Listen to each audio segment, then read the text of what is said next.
नमस्कार, बहुत स्वागत है आप सभी का। मैं हूं शिवांगी द्विवेदी आपके साथ और आज हम दिल्ली चुनावों से पहले चुनावी माहौल ज़मीनी स्तर पे क्या सिचुएशन बनी हुई है ये जानने के लिए हमारे साथ में एक खास मेहमान के साथ जुड़ गए हैं।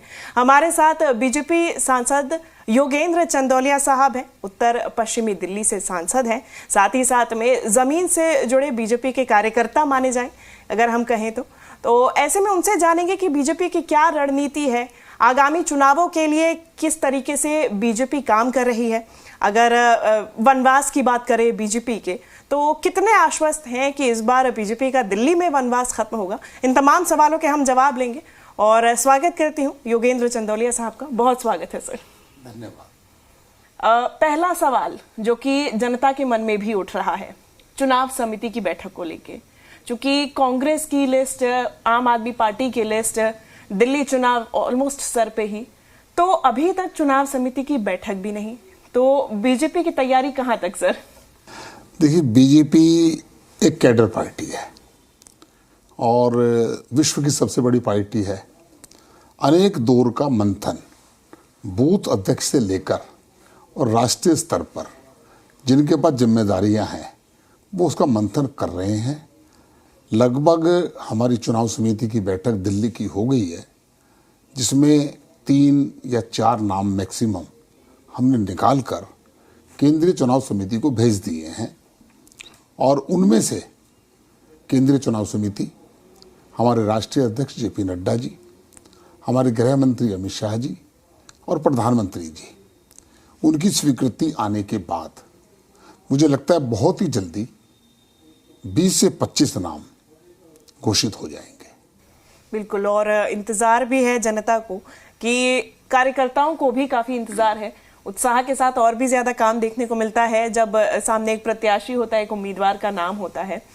लेकिन दिल्ली चुनावों की बात करें सर, तो कौन से वो मुद्दे रहेंगे जिसको लेकर बीजेपी जो है इस चुनावी मैदान में उतरेगी? कई मुद्दे तो निकल के सामने भी आए हैं, आरोप प्रत्यारोप भी देखा गया, लेकिन जनता के सामने जब आप जाएंगे फाइनल राउंड में, तो वो कौन से मुद्दे होंगे जिसको लेके आप बतौर बीजेपी कैंडिडेट्स भी, पार्टी भी जनता के सामने जाएगी?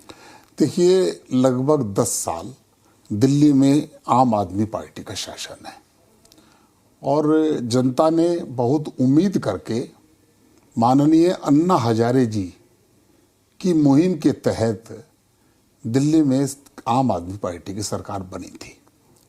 इस 10 साल में दिल्ली जितनी पीछे हो सकती थी, उस दिल्ली को, भारत की राजधानी को अपमानित करने का काम केजरीवाल साहब ने किया है। जब आए थे तो कहते कुछ थे और किया कुछ और है। हमारे मुद्दे बिल्कुल स्पष्ट हैं। दिल्ली भारत की राजधानी होने के साथ साथ एक बहुत बड़ा महानगर भी हो गया है। बढ़ती दिल्ली में आबादी भी एक मैं समस्या तो नहीं कहूँगा कि व्यक्ति बड़ी उम्मीद से भारत की राजधानी दिल्ली में आता है, लेकिन पिछले 10 साल में दिल्ली की सरकार ने जो वायदे किए, उसमें से उस वायदे पर एक भी वायदे पर वह खड़ी नज़र नहीं आई। वह बता नहीं सकती।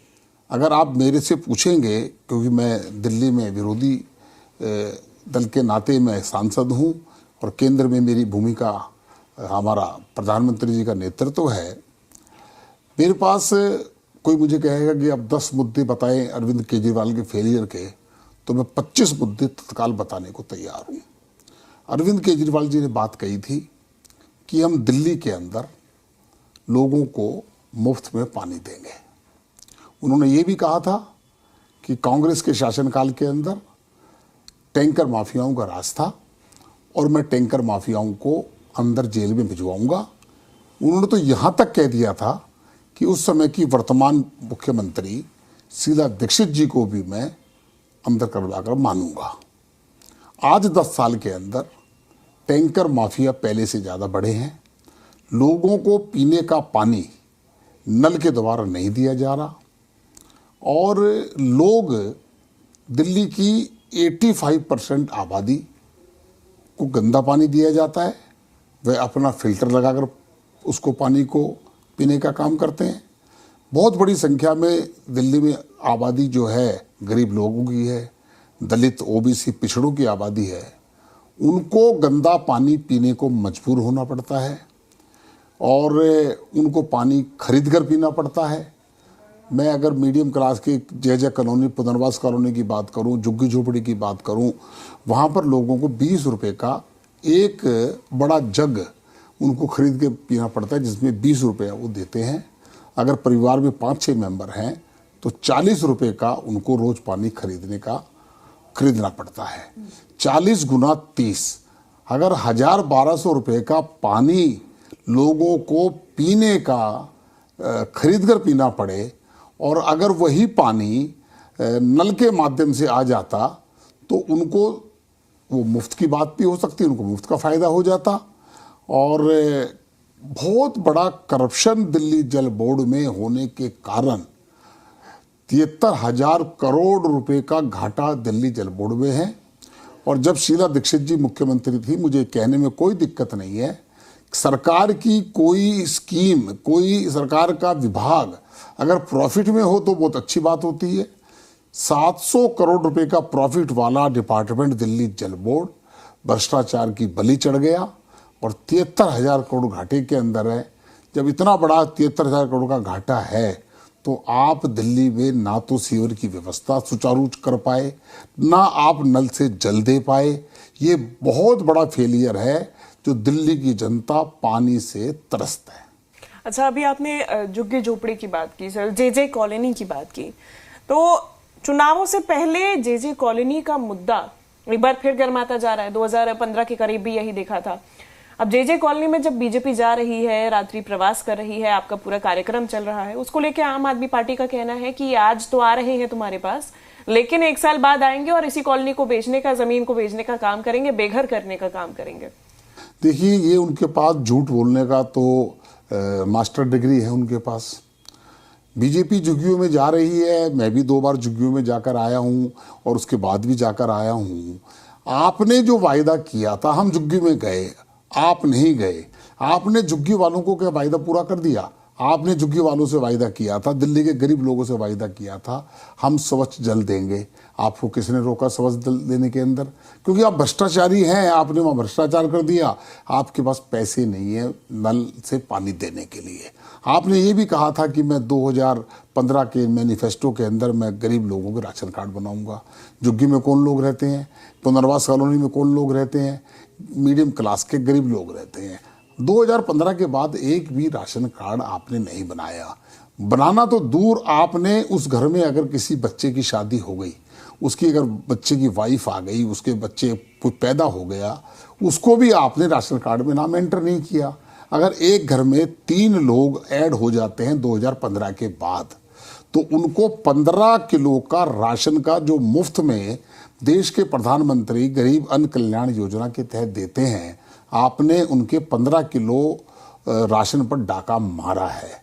अगर आपने उनके नाम चढ़ा दिए होते, क्योंकि राशन देने का काम देश के प्रधानमंत्री करते हैं और राशन का डिस्ट्रीब्यूशन जो फेयर प्राइस शॉप है वो करती हैं, और राशन कार्ड में नाम घटाने बनाने का और राशन कार्ड बनाने का काम दिल्ली सरकार का है।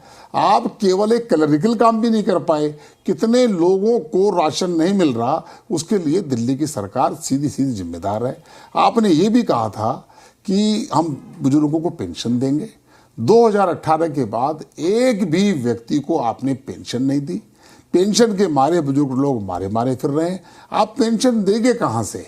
जब आप शीश महल बनाएंगे, 250 करोड़ रुपया खर्च करेंगे, आप भ्रष्टाचार करेंगे, आप शराब घोटाला करेंगे, एक के साथ एक बोतल फ्री देंगे और उस शराब माफियाओं से पैसा लेकर गोवा के चुनाव में लगाएंगे, तो आपने दिल्ली का विकास तो ठप कर दिया। आपकी जितनी भी, आप केवल बिजली पानी की बात करते हो, मैंने पानी के लिए आपको बता दिया, पानी लोगों को मिलता नहीं है। बिजली के ऐसे कितने लोग हैं? आज दिल्ली का बड़ा व्यापारी वर्ग, औद्योगिक जो वर्ग है, जो दिल्ली को बड़ा जीएसटी देता है, आज वह इस बात के लिए परेशान है कि हमारे हरियाणा में भारतीय जनता पार्टी की सरकार है, उत्तर प्रदेश में भारतीय जनता पार्टी की सरकार है, दोनों एरिया हमारे दिल्ली से जुड़े हुए हैं। वहाँ पर बिजली का रेट 9 रुपये, 8 और 9 रुपये पर यूनिट है औद्योगिक क्षेत्र का, और दिल्ली के अंदर 18 से 19 रुपए यूनिट बिजली दी जाती है। आप लोगों को डाका डाल रहे हैं, व्यापारी यहाँ से पलायन करने को तैयार हैं। अगर व्यापारियों ने पलायन कर दिया तो जितनी आपकी जो स्कीम है सारी धरी रह जाएंगी, क्योंकि रेवेन्यू तो व्यापारियों से आएगा, जीएसटी व्यापारियों से आएगा। आपने चंद लोगों को बिजली का 200 यूनिट का आपने जो वायदा किया था, जैसे ही 201 यूनिट होती है वह उस लिमिट से बाहर हो जाते हैं और उनको 200 यूनिट का पैसा देना पड़ता है। आप ये भी कहते हैं कि हमने कोई यूनिट का पैसा नहीं बढ़ाया, बिल्कुल ठीक कह रहे हैं आप, लेकिन आपके बिल के अंदर 7 एंट्री ऐसी हैं जो पीपीसीए चार्ज, आपने बिजली खरीदी नहीं, लेट खरीदी, महंगी खरीदी, उससे ग्राहक से क्या लेना देना। आपने बिजली देनी है तो देनी है। और मैं एक बहुत बड़ा गंभीर आरोप दिल्ली की सरकार पर लगा रहा हूं। दिल्ली के अंदर 3 पावर कंपनियां हैं जो बिजली की सप्लाई करती हैं, एनडीपीएल, बीएसईएस राजधानी, बीएसईएस यमुना। एनडीपीएल प्रॉफिट के अंदर है, बीएसईएस की दोनों कंपनियां 26,000 करोड़ रुपया इन्होंने दिल्ली सरकार का जो ऑफिशियल पावर हाउस है उससे बिजली ली है इन्होंने, और उनको पैसा नहीं दे रहे। ये दोनों कंपनियां और भी बाहर के सरकारों से बिजली लेती है, एनटीपीसी से बिजली लेती है। उनको जब बिजली का बिल नहीं पे करती तो तुरंत वो बिजली बंद करने की बात करते हैं, तो उनको पे कर देती है। यहां अरविंद केजरीवाल, मैडम आतिशी दोनों मिलकर दिल्ली के 3 पावर हाउस के ऊपर डाका डाले हुए हैं। ये वहां से बिजली ले रहे हैं, 26,000 करोड़ रुपए की देनदारी है। और पावर हाउस जो है, क्योंकि दिल्ली सरकार का है, 49% हिस्सा दिल्ली सरकार का है, 51% हिस्सा पावर कंपनियों का है, क्योंकि जब खुद ही चोर सत्ता में बैठा होगा तो बिजली कंपनियों को सीधा 26,000 करोड़ का डाका, सीधा का सारा पैसा अरविंद केजरीवाल, आम आदमी पार्टी, आतिशी, उनके एमएलएस, उनके मिनिस्टरों के पास जाता है और दिल्ली के सरकारी पावर हाउस को उन्होंने खोखला कर दिया है। अभी आपने बात की पावर हाउसेस की, ऐसे ही वाटर ट्रीटमेंट प्लांट का भी मुद्दा काफी गरमाया हुआ है। अमोनिया बढ़ा हुआ आया यमुना में, तो इसके लिए हरियाणा को जिम्मेदार ठहराया गया है। हाल ही में बयान भी सामने आया था। बीजेपी सरकारों पे लगातार आम आदमी पार्टी की सरकार निशाना साधने की काम करती है, चाहे हरियाणा सरकार हो, चाहे केंद्र सरकार हो। आम आदमी पार्टी कहती है कि बीजेपी की केंद्र सरकार को कानून व्यवस्था की एक जिम्मेदारी दिल्ली की जनता ने दी थी, वो भी पूरा नहीं हुआ। दिल्ली में अगर पोल्यूशन हो रहा है, यमुना गंदी है, तो वो हरियाणा की तरफ से आ रहा है। तो बीजेपी को घेरने का पूरा काम। देखिए, अरविंद केजरीवाल समय बताएं और तारीख बताएं, मैं उनसे डिबेट करने को तैयार हूं। हरियाणा से पानी आता है, दहीसर से दिल्ली में पानी एंटर होता है, मेरा पार्लियामेंट क्षेत्र है, पल्ला तक पानी बिल्कुल स्वच्छ पानी आता है। दिक्कत कहाँ है? दिक्कत है वजीराबाद। वजीराबाद आते आते दिल्ली की नजफगढ़ ड्रेन और शाहदरा ड्रेन का पानी और 18 छोटे बड़े नाले दिल्ली सरकार के फेलियर होने के कारण जब यमुना में गिरते हैं तो यमुना वहां से प्रदूषित होती है। आपने यमुना के ऊपर कोई काम नहीं किया। भारत सरकार ने 7200 करोड़ रुपया यमुना को स्वच्छ करने के लिए आपको दिया, आपने सारा का सारा पैसा ढकार लिया। यमुना में अमोनिया हरियाणा से आ रहा है, लेकिन ये जो नाले, इनके लिए अगर अलग ड्रेनेज सिस्टम बन जाता तो यमुना को बचाया जा सकता था। यहाँ पर पोल्यूशन तो कई तरह का पोल्यूशन है। एक पोल्यूशन है सड़कों की गड्ढों का। अगर आप दिल्ली की सड़कें देखेंगे, जो पुरानी सरकार सड़कें बनाकर गई थी, आप तो उनको रिपेयर भी नहीं कर पाए। और सबसे ज़्यादा जब गड्ढा है और उसके ऊपर 2 व्हीलर, 3 व्हीलर, बस, ट्रक जब निकलता है तो धूल के जब कण गिरते हैं तो पोल्यूशन बढ़ता है। एक पोल्यूशन जो है हमारा यमुना नदी से है, उसकी सीधी सीधी जिम्मेदारी अरविंद केजरीवाल की है। मैं आपको बताना चाहता हूं दिल्ली की सोच किस प्रकार की है। दिल्ली में ऐसा नेतृत्व चाहिए जो दिल्ली की जनता को की बुनियादी समस्याओं को समझ सके। मैं एक उदाहरण देकर आपको बताना चाहता हूं। 1975 के अंदर एक जबरदस्त दिल्ली में बारिश आई और बारिश में दिल्ली के अंदर बहुत पानी भर गया और वाटर लॉगिंग इतनी हो गई कि सरकार को एक मास्टर प्लान बनाना पड़ा। जिस प्रकार से मास्टर प्लान दिल्ली का 2041 का प्रस्तावित है, तो 1976 में ड्रेनेज मास्टर प्लान बनाया गया और उसके बाद आज तक 2024 तक कितनी सरकारें आई, कितनी बदल गई, 76 से लेकर आज इतने साल तक लगभग 45-50 वर्षों में वही ड्रेनेज प्लान काम कर रहा है जो 1976 में बना था। उस समय दिल्ली की पॉपुलेशन 50 या 60 लाख थी, आज दिल्ली की पॉपुलेशन 2.5 करोड़ है। जब आप ड्रेनेज प्लान बनाएंगे नहीं, आप कोई दिल्ली को सिविक एम्यूनिटी देंगे नहीं। अब मेरा प्रश्न ये है अरविंद केजरीवाल से और मेरे विरोधियों से कि 2012 में दिल्ली की मुख्यमंत्री शीला दीक्षित जी ने आईआईटी दिल्ली को एक एमओयू साइन किया और कहा कि एक मॉडर्न ड्रेनेज प्लांट दिल्ली का बनना चाहिए। 6 साल तक आईआईटी दिल्ली ने लगभग 1.5 लाख घंटों तक काम करने के बाद 2018 में उन्होंने दिल्ली के उस समय तत्कालीन मुख्यमंत्री अरविंद केजरीवाल जी को रिपोर्ट सौंपी और रिपोर्ट सौंपी और वो जिस प्रकार से कुंडली मारकर बैठ गए कि उनका ध्यान तो भ्रष्टाचार वाले कामों में है। ये काम कौन करेगा, क्योंकि दिल्ली का ड्रेनेज प्लान बनाने के लिए पैसा चाहिए। और 2018 पर मारकर कुंडली मारकर बैठने के बाद 2021 के अंदर 2022 के अंदर श्रीमान मनीष सिसोदिया जी थोड़ा जागे और उन्होंने कहा कि नहीं, आईआईटी का जो प्लान दिल्ली का ये ठीक नहीं है और उन्होंने उसको एक सिरे से खारिज कर दिया और बोला कि हम एक नया कंसल्टेंट लगाएंगे। 2022 के अंदर नया कंसल्टेंट की बात हुई, उसके बाद 1 साल बीत गया। 2023 में एक कंसल्टेंट एजेंसी को हायर किया और उसकी रिपोर्ट अभी प्रस्तावित है। दिल्ली की वाटर लॉगिंग की समस्या इतनी भयंकर है, उस कारण से राजेंद्र नगर के अंदर जहां पर बच्चे आईएएस की तैयारी में आते हैं, 3 बच्चों की मौत होना, मेरे पार्लियामेंट क्षेत्र के अंदर लगभग मेरे चुनाव जीतने के बाद 21 या 22 मौत होना करंट लगने से, वाटर लॉगिंग से। आज भी आदि दिल्ली के गांव, बहुत सारे गांव में जहाँ खेती होती है पानी भरा हुआ है। आप मेरे किराड़ी क्षेत्र में चले जाएंगे, मकानों में आज भी पानी है। दिल्ली की जल निकासी की व्यवस्था आज़ादी के 75 साल के बाद भी दिल्ली देहात के गांवों के अंदर पानी की निकासी ना होना और सीवर लाइन ना होना, ये बताती है कि दोनों सरकारों ने, कांग्रेस ने 15 साल कांग्रेस और 10 साल दिल्ली को बेहाल जो अरविंद केजरीवाल ने किया है, कि अगर पानी की समस्या ही आप नहीं कर पा रहे हैं, उस कारण हमारे दिल्ली देहात की जो शान है, जो वाटर बॉडी होती है, पॉन्ड्स होते हैं, गांव का पानी उसमें गिरता है। तो दिल्ली को चारों तरफ से एक वायदा और किया था अरविंद केजरीवाल जी ने कि हम दिल्ली के अंदर 10,000 न्यू बस लाएंगे। आज किसी भी बस स्टैंड पर चले जाइए, महिलाएं बसों पर खड़ी होती हैं, लोग भारी संख्या में खड़े होते हैं। ये तो भगवान भला करे, नरेंद्र मोदी जी का जो फेम इंडिया के अंतर्गत उन्होंने लगभग 2,000 बसें दिल्ली को दी हैं, इलेक्ट्रिक बसें, जिससे पोल्यूशन नहीं होता।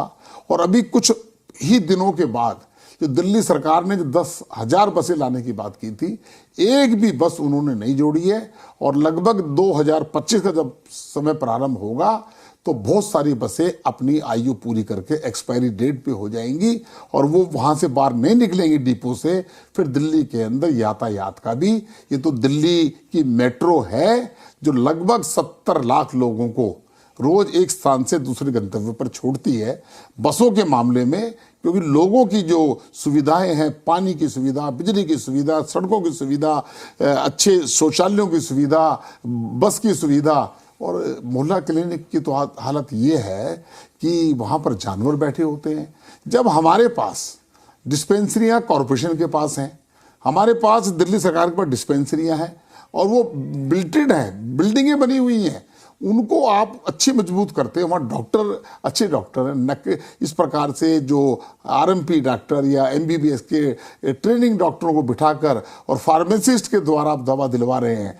हेल्थ मॉडल की पोजीशन तो ये है कि गुरु तेग बहादुर अस्पताल के अंदर अगर किसी को एमआरआई तो वहाँ मुझे लगता होती नहीं है, अगर किसी को कोई भी टेस्ट कराना हो अपनी बॉडी का, तो वहाँ पर 2-2 साल का टाइम दिया जाता है। 2 साल में तो व्यक्ति बचेगा नहीं बचेगा, बीमारी कितनी होगी, कोई भी हेल्थ मॉडल उनका फेल है। अस्पतालों के अंदर एक बेड पर LNJP अस्पताल में 2-2 पेशेंट हैं, डॉक्टर नहीं है, डॉक्टर है तो दवा नहीं है, दवा है तो नकली है। ये सरकार की रिपोर्ट है जो लोग बोलते हैं। अभी आपने सर बात की नेतृत्व की कि दिल्ली को कैसा नेतृत्व चाहिए, लेकिन दिल्ली की जनता जब अपना नेता चुनने जाती है तो क्यों ऐसा होता है कि लोकसभा में तो भरपूर समर्थन, पूरा भरोसा जताती है, लेकिन विधानसभा के आंकड़े देखे जाएं तो बीते 25 सालों से बीजेपी का सूखा है, वनवास है। तो ये पैटर्न क्यों आप देख पा रहे हैं और अब क्या लग रहा है, कितना टफ मान रहे हैं कि बीजेपी का ये जो वनवास है वो खत्म हो पाएगा? देखिए, ये बात ठीक है कि 1998 के बाद हम सरकार में नहीं आए और 15 साल शीला दीक्षित जी ने शासन किया। उसमें एक समय ऐसा था कि हम वो सत्ता के नज़दीक थे। 2013 में हम सत्ता के नज़दीक आ गए थे, लेकिन हमने दल बदल वगैरह का हमने कहा कि हमें पूरा मैंडेट नहीं मिला है, तो हम उस समय लगभग 32 सीटों पर हम आ गए थे। मात्र में 4 सीटों की आवश्यकता थी।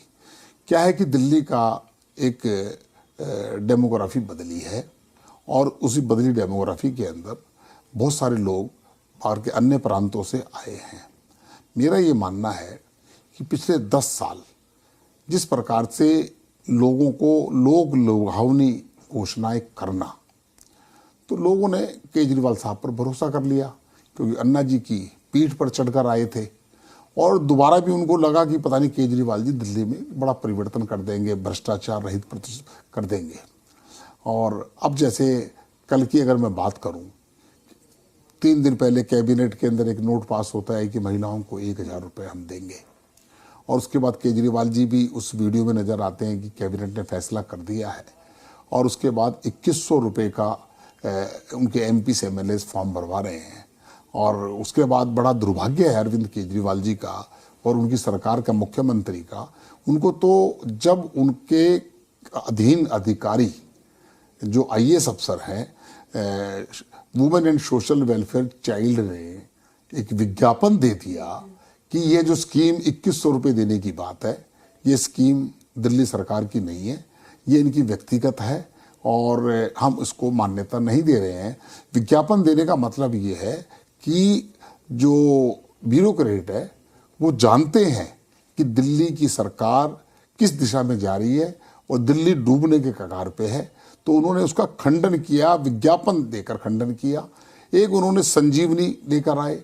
अरे भाई साहब, केजरीवाल साहब, मैडम आतिशी जी, जब देश के प्रधानमंत्री आयुष्मान योजना को देश के 33 राज्य लागू कर रहे हैं और उसका बेनिफिट लोगों को मिल रहा है, तो दिल्ली के मुख्यमंत्री अरविंद केजरीवाल रहे या आतिशी या ममता बनर्जी, आपके पेट में दर्द क्यों है? आपको संजीवनी योजना लाने की आवश्यकता क्यों पड़ी?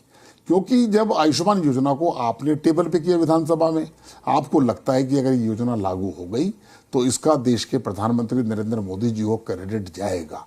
देश की सारी योजनाओं का क्रेडिट नरेंद्र मोदी जी को इसलिए जाएगा कि वो ईमानदारी के साथ देश के अंदर काम कर रहे हैं। यहाँ तक तो ये भी कह देते हैं कि राशन भी हम देते हैं। अब लोगों को पता लग गया कि राशन जो है, जिसकी भी केंद्र में सरकार होती है वो राशन देता है। अब 2100 रुपये की इन्होंने लोगों की लाइन लगी हुई है। मेरी बहुत सारी महिलाओं से बात हुई है, उन्होंने कहा देगा तो नहीं है, क्योंकि पंजाब में भी इन्होंने नहीं दिया। जो व्यक्ति ये वायदा करके आए थे पंजाब के अंदर कि हम 1000 रुपये देंगे, तो लोकसभा चुनाव में जब लोगों ने पूछा आपने विधानसभा में 1000 का वायदा किया था, तो भगवंत मान साहब कहते हैं कि अब हम 100 रुपया बढ़ाकर 1100 देंगे। आज 4 जून को रिजल्ट आया था और आज उसको भी 5-6 महीने होने वाले हैं और उन्होंने पंजाब में जिस व्यक्ति ने नहीं दी। भारत की जो हमारी सरकार है, केंद्र की मोदी जी की सरकार है, जिस प्रकार से करोड़ों लोगों को आयुष्मान योजना के तहत, मेरा ये मानना है कि एजुकेशन फ्री होनी चाहिए और हेल्थ जो है सरकार को उसकी जिम्मेदारी उठानी चाहिए। तो जब जिस प्रकार नरेंद्र मोदी जी ने 5 लाख रुपए तक का इलाज की जो आयुष्मान योजना है उसको ना लागू करके अपनी योजना लाकर, जबकि आपके पास पैसा नहीं है, आपके फाइनेंस डिपार्टमेंट कह रहे हैं कि आपके पास कोई भी योजना लाने का पैसा नहीं है, आप केवल झूठी घोषणाएं करेंगे, तो इसलिए प्रधानमंत्री जी की आयुष्मान योजना लागू होनी चाहिए। दूसरा, हम जहां सरकार के अंदर हैं, हम भी, हमारी भी बहुत ही महत्वाकांक्षी और आवश्यकता अनुसार हमारी लाडली बहना योजना हमारे शिवराज सिंह चौहान जी की आज मध्य प्रदेश में है। सुभद्रा योजना जो है उड़ीसा के अंदर है। जहां हमारी सरकार है, जहां वीकर सेक्शन की हमारी बहनें हैं, माताएं हैं, उनको वास्तव में आवश्यकता है, उस आवश्यकताओं का सरकार बजट बनाते समय उसको अपने बजट में डालती है कि कितना पैसा हम पब्लिक के वेलफेयर के लिए खर्च करेंगे, कितना दिल्ली के देश अपने क्षेत्र के विकास के लिए करेंगे। इनका कोई पैसा, केवल इनका पैसा इकट्ठा करने का मामला कि पैसा लेंगे, 50,000 करोड़ रुपया दिल्ली सरकार लोन देकर और जल बोर्ड को घाटे में कर सकती है, पैसा जेब में ले जा सकती है। इसलिए इनकी सरकार के सामने लोग 10 साल बेहाल मान चुके हैं और इस बार लोगों का मन, क्योंकि हम भी क्षेत्र में जा रहे हैं, झुग्गी बस्ती के भी लोग कहते हैं हमारा तो कोई बिजली का बिल फ्री नहीं आ रहा, हमारा तो 200 यूनिट आया था कभी। ये जानबूझकर ये कुछ समय ऐसा निकालते हैं चुनाव के समय जिससे 200 का, जितना ये 200 यूनिट की बात कर रहे हैं फ्री देने की, उतना ही लोग नकार रहे हैं और उतना ही आम लगभग दिल्ली के अंदर 10 लाख दुकानदार अपना छोटी बड़ी दुकान करते हैं। मैंने व्यवसायियों की बात तो अलग बता दी, जिनका बिजली का बिल 1000 से 1100 यूनिट, 500-700 यूनिट आता है, उनको बिजली का बिल बहुत महंगा देना पड़ रहा है। मैं उनको कह रहा हूं कि आप 2013 का बिजली का बिल को और 2024 को कंपेयर कर लीजिए।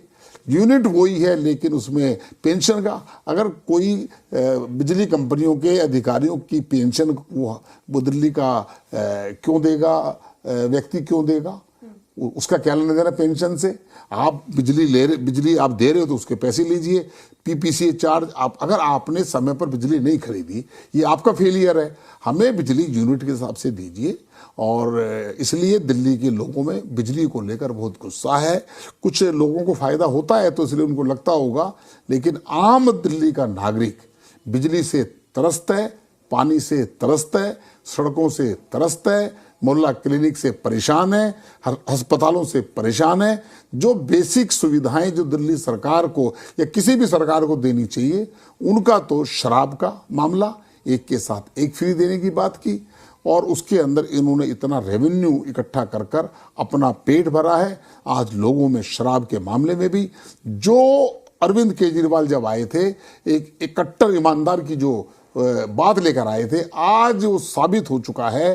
अरविंद केजरीवाल ही नहीं, उनके सारे मिनिस्टर भी कट्टर बेईमान हैं और तिहाड़ जेल के अंदर रह रहकर, चाहे सत्येंद्र जैन हो, चाहे संजय सिंह हो, चाहे मनीष सिसोदिया हो, अरविंद केजरीवाल हो, अमानतुल्लाह खान हो, जितने भी लोग हैं, ये तो एक जाकर आने वालों की सूची है। अभी और भी लोग हैं।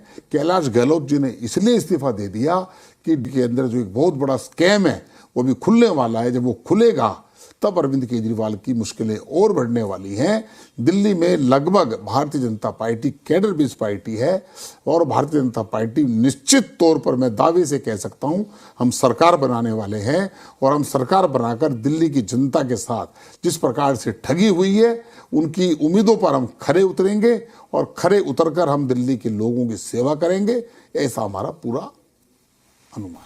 और यही मानना आम आदमी पार्टी का भी है कि जो जेल जाने की आपने बात कही कि इतने अभी लोग जा चुके हैं और जाने हैं, तो आम आदमी पार्टी तो कह रही है तो बीजेपी का तो प्लान ही है। कल ही ट्वीट किया गया है अरविंद केजरीवाल द्वारा कि अब तो आप सीएम को भी, आतिशी को भी जेल भेजने की तैयारी कर रहे हैं, उनको जेल भेजना चाहते हैं।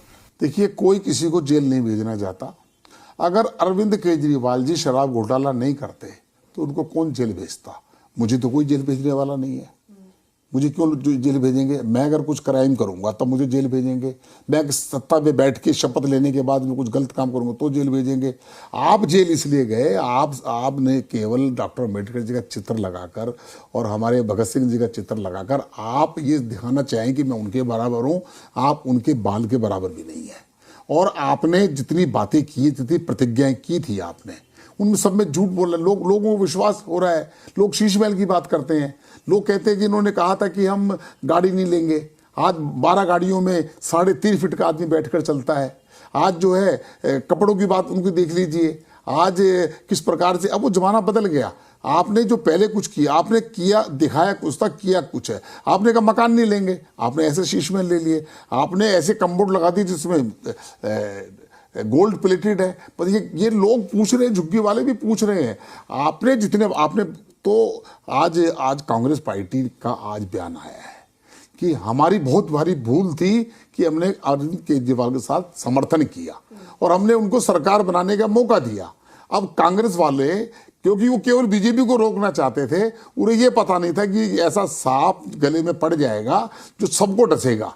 ये दो मुही सांप है ये। इसलिए वो जेल, अगर आतिशी मैडम जेल जाएंगी तो इसलिए जाएंगी कि आपने अपने सरकार के अधिकारियों को विश्वास में लिए बगैर आपने जगह जगह काउंटर खुलवा दिए, महिलाओं को आपने, और उनके रिकॉर्ड, धोखाधड़ी शब्द भी उसमें यह है कि धोखाधड़ी कर रहे हैं। जो दिल्ली की सरकार अगर धोखाधड़ी करेगी तो जेल में आतिशी जाएगी या मैं जाऊंगा। उसमें लिखा है कि आप अपने आधार कार्ड मत दीजिए किसी को, वोटर कार्ड मत दीजिए, बैंक का अकाउंट मत दीजिए। आज साइबर क्राइम जो है वो कैसे रुकेगा? ये सरकारें ही करवाती हैं। सारा डिटेल लेने के बाद उसका मिसयूज होगा। अगर आपकी कोई योजना थी, आप उसको व्हाइट पेपर पर लेकर आते, आप उसको कैबिनेट में पास करते और उसमें बताते कि इसका बजट हम कहां से लाएंगे। आपने कोई प्रोविजन ही नहीं है आपके पास। आपका बजट जीरो बैलेंस शीट है, आपकी माइनस में आपकी सरकार है। जो सरकार माइनस में हो और उसके बाद भी वो झूठे आश्वासन दे, उनको पूरा करे तो आश्वासन अच्छा भी है, आप पूरा भी नहीं कर पाएंगे। पिछले 10 साल के जितने आश्वासन थे आपने व्यक्तिगत, अच्छा मैं ये मानता हूं कि आप आश्वासन मत दो, आप व्यक्तिगत तो ठीक रह सकते हैं। क्यों आपने कार ली, क्यों आपने शीश महल बनाया, क्यों आपने पंजाब की भी सुरक्षा ले ली? आप एक कहते कि मैं एक ऐसा मुख्यमंत्री हूं, जो मैंने कहा था वो मैंने किया है। इस मामले में अरविंद केजरीवाल फेल हुए हैं। आश्वासनों की बात की जाए तो 3 बार जनता ने इन्हीं आश्वासनों पर भरोसा जता के, इन्हीं वादों पर भरोसा जता के सत्ता पे बिठाया, सरकार दी। तो एक बड़ा वोट शेयर है, एक बड़ा वर्ग है जो कि आम आदमी पार्टी के साथ में है। तो ऐसे में लग रहा है कि अब वो जो किला है, क्योंकि अच्छी खासी मेजॉरिटी के साथ में आम आदमी पार्टी सरकार में आई है, तो अब वो किला बीजेपी भेज पाएगी। दूसरी तरफ कांग्रेस की भी आपने बात की, तो आम आदमी पार्टी कांग्रेस अब दोनों ही साथ में नहीं लड़ रही है, तो क्या इसका भी फायदा बीजेपी को होगा? देखिए, बीजेपी को फायदा, जब ये दोनों मिलकर लड़े थे तब भी बीजेपी को कोई नुकसान नहीं पहुंचा पाए। अलग अलग लड़ेंगे तो हमें फायदा हो या ना हो, लेकिन ये आपस में लड़ते रहेंगे और एक दूसरे पर आरोप लगाएंगे। अभी आरोप लगाने वाला एक व्यक्ति था, अब उनसे जवाब 2 लोग मांगेंगे। जनता ने तय करना है कि कांग्रेस धरातल पर से भी नीचे समा गई है। इसलिए मुझे ऐसा लगता है कि भारतीय जनता पार्टी पर लोग इस बार विश्वास करेंगे। बहुत लंबा समय हो गया और हमने लोगों की, ये तो कहते तो केजरीवाल साहब थे कि हम कोई भी मैनिफेस्टो बनाएंगे तो मोहल्ला सभा करेंगे, शराब की दुकानें खोली तो कौन सी मोहल्ला सभा में चले गए। तो इसलिए वो जो कहते थे उस उल्टा किया हमने। लोगों के पब्लिक के बीच में जाकर जो भी दिल्ली का वोट बैंक कह दें या वोट जो है, हम झुग्गी बस्ती में हमारा काम बहुत तेजी से हमने किया है।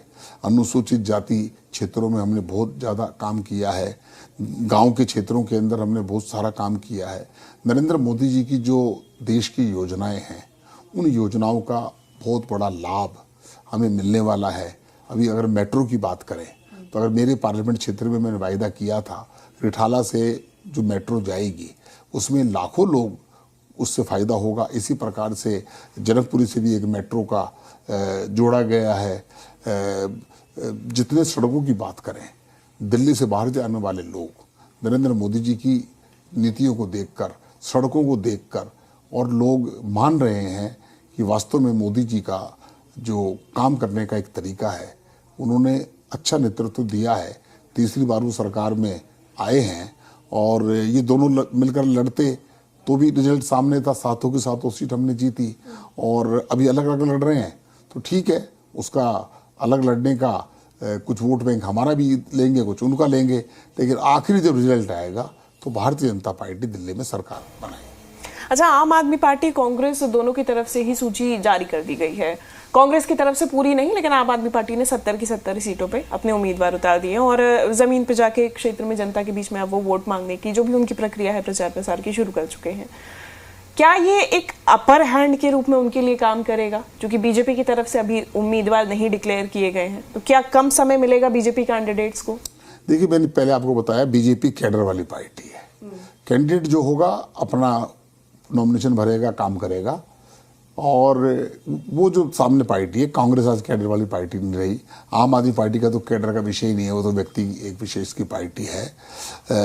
उन्होंने जो टिकट बहुत जल्दी जो घोषित किए हैं वो डर के मारे किए हैं, उनके लोग भाग रहे थे। उन्होंने अपने पहले एक सूची जारी की, उनके लोग भागे, तो उनको लगा कि मेरे यही लोग भाग जाएंगे, तो उन्होंने डर के मारे सूची जारी की है।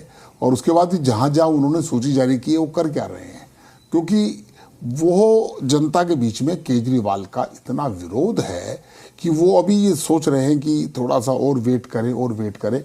चुनाव में तो जाना पड़ेगा। हमारा कैडर पेस पार्टी होने के नाते हम टिकट, हो सकता है आज हमारी कुछ टिकटें घोषित हो जाएं, हो सकता है कल हो जाएं। हमारी टिकट घोषणा करने का एक बहुत लंबा सिस्टम होता है, कार्यकर्ताओं की राय होती है, राय शुमारी होती है, पब्लिक डोमेन में जाके भी हमने बातचीत की है, और बहुत लोगों से बातचीत करने के बाद हमारे जो भी कैंडिडेट आएंगे वो मजबूत आएंगे और जीतने वाले आएंगे। इसके लिए कुछ देरी हुई है, लेकिन मैं नहीं मानता कि अभी बहुत समय है चुनाव का। अभी तो नोटिफिकेशन भी नहीं हुआ है। नोटिफिकेशन आने के बाद तब मैं मान सकता हूँ कि नोटिफिकेशन आ गया और टाइम शुरू हो गया नॉमिनेशन फाइल करने का, तब अगर हम ना करें तब तो मैं मानता हूँ कहीं ना कहीं देरी है। अभी कोई देरी नहीं है, और जब जागे तभी सवेरा है। बात की जाए अगर हाल फिलहाल के मुद्दों की, तो संसद में भी, विधानसभा में भी बांग्लादेशियों का, रोहिंग्याओं का काफी ज्यादा मुद्दा उठा।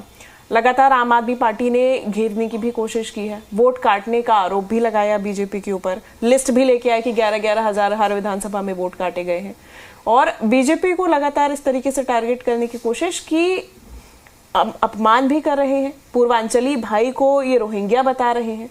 तो ये क्या लगता है जनता के बीच में क्या मैसेज जाएगा? देखिए, पूर्वांचली को रोहिंग्याई कोई नहीं बता सकता।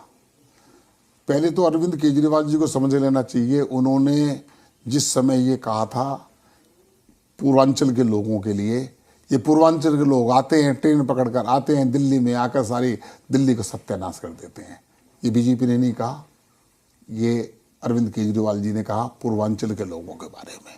रोहिंग्याओं का उनका एक अपना समझौता है। रोहिंग्याओं को हम बिल्कुल बर्दाश्त नहीं कर सकते। रोहिंग्याओं को यहाँ से निकालना होगा, रोहिंग्याओं के वोट काटने होंगे, और रोहिंग्याओं को अगर आप बांग्लादेश नहीं छोड़कर आ सकते तो कम से कम बंगाल में छोड़ दीजिए। और जिनके वोट कट रहे हैं, कोई भी अधिकारी किसी का वोट का राइट छीन नहीं सकता। अगर आपने गलत वोट बनाए हुए हैं, एक 15/10 के कमरे में अगर आपने 100 वोट बनाए हैं और उसमें किचन नहीं है, तो आप उसको कैसे वैलिड ठहराएंगे? ये केवल अपनी मजबूरियां दिखा रहे हैं कि भाई हमारे साथ इनजस्टिस हो रहा है, हमारे वोट काटे जा रहे हैं। रोहिंग्याओं का आप समर्थन क्यों चाहते हैं? आप जो है केवल मौलवियों को सैलरी क्यों देना चाहते हैं? ये तो आप तय करते हैं, एजेंडा तो आप तय करते हैं। मंदिर के पुजारी कह रहे हैं कि मौलवियों को सैलरी मिलेगी, हमें सैलरी नहीं मिलेगी, हमारा क्या दोष है?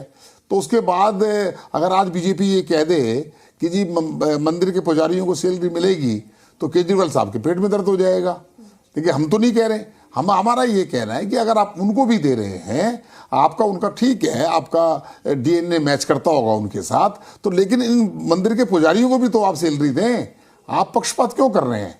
कोई भी मुख्यमंत्री है, उसके जब जीतने के बाद उसके लिए सारी प्रजा बराबर होती है, और इसी तरीके से आगे भी काम करना चाहिए। बराबरी में अगर भेदभाव का आरोप लगाया जा रहा है, हालांकि भेदभाव का आरोप तो बीजेपी भी लगाती है, आम आदमी पार्टी की, केंद्र सरकार दिल्ली वालों के साथ में, दिल्ली सरकार के साथ में भेदभाव करती है। पैसे देने के नाम पे दिल्ली सरकार को दिए नहीं जाते हैं। कानून व्यवस्था का तो आपने मुद्दा बताया है। देखिए, जहां तक दिल्ली सरकार का जो पैसे का विषय है, दिल्ली सरकार को अन्य राज्यों से ज्यादा केंद्र पैसा देता है। ये मैं जो बात कह रहा हूं, आप मेरी इस बात को नोट कर लें। दिल्ली पुलिस दिल्ली सरकार के हिस्से में नहीं आती और वो दिल्ली के लिए काम करती है। सबसे बड़ा बजट जो है दिल्ली पुलिस का भारत सरकार दे सकती है, देती है। तो इसलिए आप उसी रेशियो को उससे पे आ जाएंगे। अब वो उससे तुलना करें, बिहार से करें, पंजाब से करें, तो अच्छा ये बताइए पंजाब के लोग आरोप क्यों नहीं लगा रहे? मतलब उनकी आम आदमी पार्टी की सरकार है। क्यों? जो तय है वो पैसा कोई भी सरकार हो, चाहे नरेंद्र मोदी जी की हो चाहे दूसरी हो, वो देना ही देना होता है। आज कोई भी सरकार, कितनी सरकारें हैं, हमारी भी है दूसरी भी है, कोई आरोप क्यों नहीं लगा रहा? ये आरोप क्यों लगा रहे हैं? क्योंकि यहाँ एक दिल्ली को पूर्ण राज्य का दर्जा नहीं है या है, जिस कमोबेश स्थिति में है, बहुत सारा पैसा भारत सरकार दिल्ली पे खर्च करती है। इसलिए वो कहते हैं हमें पैसा नहीं मिल रहा। अरे आपको जीएसटी से इतना पैसा मिल रहा है, अगर आप उसी पैसे का सदुपयोग कर लें। आज भी डीटीसी के लोग हड़ताल पर जाने को तैयार बैठे हैं। ये आप फिर अगर आप दिल्ली के लोगों से पैसा नहीं जुटा पा रहे हैं और पैसा जुटा पाकर आप उसका उपयोग पूरा नहीं कर रहे हैं, तो ये तो आपके प्रशासन का दोष है, आपकी काबिलियत नहीं है कि आप मुख्यमंत्री बन गए, आपको कोई तजुर्बा नहीं था और आपने आकर दिल्ली को इस प्रकार का सर्वनाश कर दिया है और दिल्ली को फेलियर कर दिया है। तो इसलिए आप बीजेपी पर मनगढ़ंत आरोप लगाते हैं। इसके बाद, इस चुनाव के बाद आपके आरोप भी बंद हो जाएंगे, क्योंकि आप भी जो है सीधा पोस्टर लगे हुए दिल्ली की सड़कों के ऊपर, आएंगे केजरीवाल। तो मैं तो हरिनगर गया था, तो हरिनगर के बाहर भी पोस्टर लगे हुए थे, आएंगे केजरीवाल। तो वहाँ तो तिहाड़ जेल है, तो तिहाड़ जेल भी कह रही है आएंगे ही केजरीवाल। वापस जाना पड़ेगा। अगर आपने करप्शन किया है, शराब में घोटाला किया है, तो अभी तो आप बरी थोड़ी हुए हैं, आप बेल लेकर आए हैं अभी। और आप सिसोदिया साहब को तो यहाँ तक कहा था कोर्ट ने कि आपको सप्ताह में एक बार थाने में जाके हाजिरी लगानी पड़ेगी। और ये वही सिसोदिया साहब हैं जिनके लिए शराब के केस में अंदर रहे और कहा कि आपको थाने में हाजिरी लगानी पड़ेगी। और ये वही सिसोदिया हैं जिसके लिए कहते थे अरविंद केजरीवाल इनको भारत रत्न मिलना चाहिए। इन्होंने तो भारत रत्न का भी अपमान करने में कोई कसर नहीं छोड़ी। ऐसे व्यक्ति को भारत रत्न, जो शिक्षा के नाम पर जो घोटाला करे, क्लासरूम के नाम पर घोटाला करे, कमरे बना दिए गए, शौचालयों, कमरों की गिनती शौचालयों में कर दी गई, ये इतने बड़े स्कैंडल हैं, ये तो कई वर्षों तक तिहाड़ जेल में रहेंगे। आरोपों की बात करें तो ईवीएम का जो मुद्दा है वो अभी से ही गर्माता हुआ नजर आ रहा है। इंडी ब्लॉक की तरफ से ईवीएम को लेकर रणनीति एक बड़ा टॉपिक बना के बैठकें भी की गई। महाराष्ट्र से शरद पवार साहब आए, उनके घर पे अरविंद केजरीवाल ने मिलकर बैठक की, कांग्रेस भी पहुंची। तो ईवीएम के लिए अलग से रणनीति बनाएंगे, ईवीएम का मुद्दा उठाएंगे, लगातार ये विपक्षी दलों के द्वारा कहा जा रहा है। हरियाणा में चुनाव हुआ, अभी तक ईवीएम का मुद्दा गूंज रहा है। तो ऐसे में आरोप तो अभी से ही हो सकता है कि आने वाले समय में अगर कुछ सीटें आए या फिर ऊपर नीचे हो उनकी तरफ से, तो फिर तो आरोप तो ये ईवीएम का अभी से ही। 2014 से पहले भी ईवीएम था। ईवीएम नरेंद्र मोदी जी लेकर नहीं आए। मुझे मालूम है, मैं 2002 के चुनाव के अंदर जब मैं कॉर्पोरेशन का उम्मीदवार था तो बैलेट से चुनाव हुआ था। 2007 के अंदर जब हम आए थे तो उस समय ईवीएम से चुनाव हुआ। 2004 से लेकर और 2014 तक देश के प्रधानमंत्री मनमोहन सिंह थे। एक स्टेट दीजिए भारतीय जनता पार्टी के किसी भी नेता की जिन्होंने हारने के बाद ये कहा हो कि ईवीएम में गड़बड़ है। ये सोची समझी राजनीति है। ईवीएम भी आपके शासनकाल के अंदर आई थी। मैं ये कहना चाहता हूं कि अगर आपको ईवीएम से, जहां 2 राज्यों में चुनाव हुए, एक राज्य में भारतीय जनता पार्टी जीत गई, दूसरे राज्य में अपोजिशन जीत गई, तो वहां ईवीएम ठीक थी। और अभी मैडम प्रियंका गांधी बोल रही थी वायनाड से जीत कर आई है, तो क्या आपने वहां पर सरकार से मिलकर ईवीएम में कुछ किया था क्या? खुद जीत जाएं तो ईवीएम ठीक है, बीजेपी जीत जाए तो ईवीएम खराब है। ईवीएम भारत सरकार का, हमारा चुनाव आयोग एक इंडिपेंडेंट बॉडी है और सुप्रीम कोर्ट ने भी अब तो कह दिया, इनकी खारिज कर दी। ईवीएम वाला कोई विषय नहीं है। ये इनका रोना पीटने का इसी प्रकार से जारी रहेगा, क्योंकि अब इनका देश के नक्शे से कांग्रेस पार्टी का, जिस प्रकार कम्युनिस्टों का पश्चिम बंगाल में एक भी सीट नहीं है, इनका नक्शे से नाम साफ होने वाला है। इसलिए ईवीएम का रोना पीट पीट कर ये लोगों को मिसगाइड करते हैं। आखिरी सवाल रहेगा मेरा, चूंकि अभी तक बीजेपी की सूची तो आई नहीं है, लेकिन अटकलें चल रही थी कि नई दिल्ली सीट से अरविंद केजरीवाल के सामने प्रवेश वर्मा को उतारा जा सकता है। और कल का ही आपने प्रेस कॉन्फ्रेंस देखी होगी जहां पर प्रवेश वर्मा साहब के घर के बाहर से जो राशि वितरित की गई है उसको लेके घेरते हुए नजर आए, एक्शन की बात कर रहे हैं। तो अभी से ही उस नाम पे प्रश्न चिन्ह खड़ा कर दिया गया आम आदमी पार्टी की तरफ से।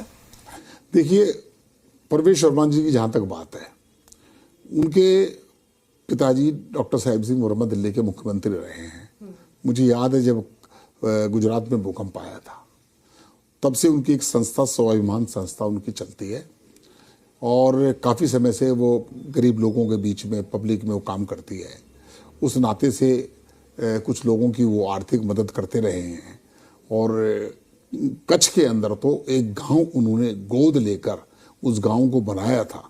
आज भी वह गांव स्वाभिमान संस्था के नाते जहाँ जहाँ तक आज भी है, ये व्यक्तिगत जो है उनकी एक संस्था, मैं भी एक एनजीओ चलाता हूँ, मैं भी उसका कार्यक्रम करता हूँ। लेकिन अगर मैं कोई कार्यक्रम करता हूँ और वो संस्था चलाता हूँ तो वो आप मेरे पर आरोप कैसे लगा सकते हैं? आप नहीं लगा सकते। एक राजनीतिक मुद्दा बनाने का प्रयास किया है, लेकिन मुझे नहीं लगता कि वह ऐसा, उन्होंने कोई ऐसा गलत काम किया है कि जिससे कि वह दोषी पाए जाए। हर व्यक्ति अपने को चुनाव जीतने के लिए कुछ ना कुछ, अभी तो उनका कैंडिडेट भी तय नहीं हुआ कि वो नई दिल्ली से लड़ेंगे। उनको डर लग रहा है कि नई दिल्ली से लड़ेंगे तो वो मुश्किल हो जाएंगे केजरीवाल साहब की, क्योंकि संदीप दीक्षित जी पहले आ गए हैं और केजरीवाल साहब कहीं अब तो चुनाव भी वहीं से लड़ रहे हैं, तो उनको उनकी चिंता है। अभी बीजेपी ने परवेश शर्मा जी को टिकट थोड़ी तय किया, ये कहा कि बीजेपी पूर्व सांसदों को टिकट देगी, कब देगी और कहाँ से देगी ये पार्टी हाईकमान तय करेगी। निश्चित तौर पर, और इंतजार भी अब इसी चीज का है कि कब बीजेपी की भी सूची आएगी और नाम सामने आएंगे। सर, ये एक आखिरी राउंड है, ये रैपिड फायर राउंड है और इसमें मैं आपको एक शब्द दूंगी और उस शब्द के लिए आपको जो भी आपके दिमाग में पहली चीज है उसका जवाब देना होगा। इलेक्शंस जैसे कि, तो उसमें एक शब्द में आपका जो भी आपको समझ में आए कि क्या है आपके लिए या क्या उसका आप डेफिनेशन समझते हैं, वो जवाब देना होगा। ठीक है, शुरू करें सर। इलेक्शंस। बीजेपी जीतेगी। दिल्ली। बीजेपी जीतेगी। दिल्ली चुनाव। बीजेपी जीतेगी। योगेंद्र चंदोलिया बीजेपी के लिए काम करेंगे। आम आदमी पार्टी बिल्कुल बुरी तरह हराएंगे। अरविंद केजरीवाल जेल भेजेंगे। उत्तर पश्चिमी दिल्ली लोकसभा में मैक्सिमम सीटें बीजेपी। अच्छा, बीजेपी सीएम फेस। जो पार्टी कार्यकर्ता एमएलए तय करेंगे वो सीएम फेस होगा। चलिए, बहुत शुक्रिया सर हमारे साथ जुड़ने के लिए और बड़े विस्तार से आपने सभी चीजों का जवाब भी दिया। अब लगातार मंथन का तो दौर जारी ही है, जैसा कि सर ने भी बताया है। बीजेपी की तरफ से कैडर की पार्टी है, मंथन का दौर जारी है, फीडबैक लेके सूची तैयार की जा रही है। इंतजार है तो इस सूची के आने का और सभी उम्मीदवारों के चेहरे फाइनलाइज होने का। फिलहाल हमारे साथ इतना ही। अब देखना होगा कि दिल्ली चुनावों में क्या होता है, दिल्ली की जनता का क्या मैंडेट रहता है। जी मीडिया के लिए कैमरा पर्सन सदाशिव के साथ शिवांगी द्विवेदी।